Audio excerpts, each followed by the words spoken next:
ओम लक्ष्मी नारायणाभ्यो नमः। कार्तिक मास की पूर्णिमा तिथि को जो कोई भी भगवान महादेव को स्नान कराता है, उन पर शमी पत्र यानी कि छेकुरा चढ़ाता है, उसके सभी कष्टों की निवृत्ति अवश्य होती है।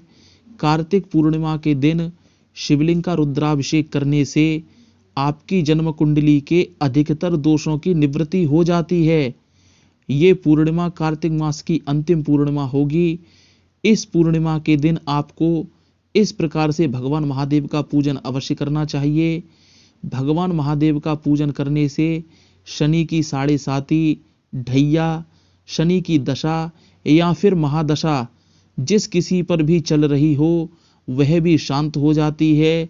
उसके साथ ही अन्य ग्रहों का भी नकारात्मक प्रभाव क्षीण हो जाता है।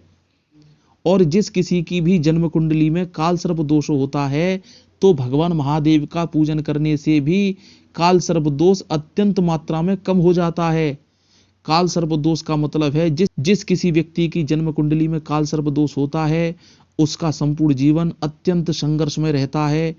अधिकतर मेहनत करने से कम लाभ की प्राप्ति होती है। ये काल सर्प दोष की विशेषता होती है। प्रत्येक कार्य विलंब से होता है। तो आपको पूर्णिमा के दिन ही महादेव को जल में दूध मिलाकर उनको स्नान कराना चाहिए। आप उनका रुद्राभिषेक भी करवा सकते हैं और भगवान महादेव को खीर और पुओं का भोग भी लगाना बहुत अच्छा होता है। अगर आप रुद्राभिषेक शिव का नहीं कर सकते तो आप पंचामृत से महादेव का अभिषेक अवश्य कर सकते हैं प्रदोष काल में। बाद में शुद्ध जल से भी भगवान शंकर को स्नान आपको अवश्य कराना है। आपको ऐसे ही नहीं छोड़ देना है केवल पंचामृत डाल करके। उसके बाद शुद्ध जल से भी स्नान महादेव को अवश्य कराइए। गंगा मैया का नाम लेते रहिए। ऐसा करने से आपके जन्म जन्मांतरों के पापों का क्षय होता है और जब आपके पापों का नाश होता है तभी आपके पुण्यों में वृद्धि होती है। और जब पुण्यों में वृद्धि होती है तो व्यक्ति को सुखों की प्राप्ति अवश्य होती है। आप चाहें तो पूर्णिमा तिथि के दिन भगवान लड्डू गोपाल, श्री कृष्ण या फिर श्री हरि भगवान विष्णु को पंचामृत से स्नान अवश्य कराना चाहिए। नारायण भगवान को खीर का भोग लगाना भी बहुत अच्छा माना जाता है। आपके कष्टों की निवृत्ति अवश्य होती है। पूर्णिमा तिथि के दिन ही आप तुलसी का पूजन भी अवश्य करिए। कुछ लोग इस दिन तुलसी और शालिग्राम का विवाह भी कराते हैं। आप भी अवश्य कर सकते हैं। इसमें किसी भी प्रकार की रोक टोक नहीं होती है। पूर्णिमा के दिन गंगा स्नान करने से या फिर गंगा जल पीने से हजारों चंद्रायण व्रत करने का पुण्य फल भी प्राप्त होता है। लेकिन ये गंगा जल पीने का महत्व गंगा के घाट पर ही है, इस बात का आपको ध्यान रखना है। कार्तिक मास की पूर्णिमा तिथि को जो कोई भी गंगा स्नान करता है उसका एक स्नान 10,000 स्नान के बराबर माना जाता है। अगर आप ऐसा नहीं कर सकते, गंगा घाट पर नहीं जा सकते स्नान करने के लिए, जिस ओर माँ भगवती गंगा प्रवाहित होती हैं उसी ओर अपना मुख करके सुबह स्नान करने के बाद माँ भगवती का नाम लीजिए।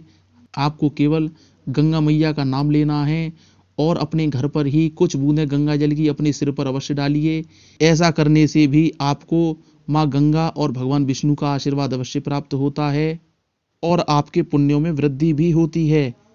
अगर आपके पास धन का अभाव है तो आप घर पर ही माँ गंगा को प्रणाम कर सकते हैं। गंगा मैया की कुछ बूंदें अपने सिर पर, अपने शरीर पर अवश्य डालिए।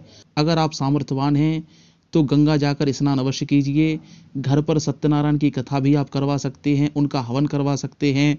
भगवान शंकर का या फिर भगवान श्री कृष्ण या लड्डू गोपाल का पंचामृत से स्नान अवश्य कीजिए या फिर किसी पुरोहित से भी करवाइए पूरी विधि विधान के साथ।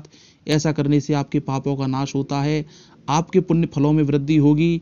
एक बात आप हमेशा याद रखिए, अगर आप मानव जीवन में रहकर अत्यधिक पुण्यों का अर्जन कर लेते हैं तो इसका प्रभाव आपकी संतानों पर भी पड़ेगा। और आप तो जानते ही हैं कि पुण्यों का प्रभाव सकारात्मक होता है। अगर सकारात्मक प्रभाव होगा तो प्रत्येक व्यक्ति सद्मार्ग और धर्म की ओर अग्रसर होता है। धर्म की ओर अग्रसर होने से व्यक्ति का परलोक सुधर जाता है।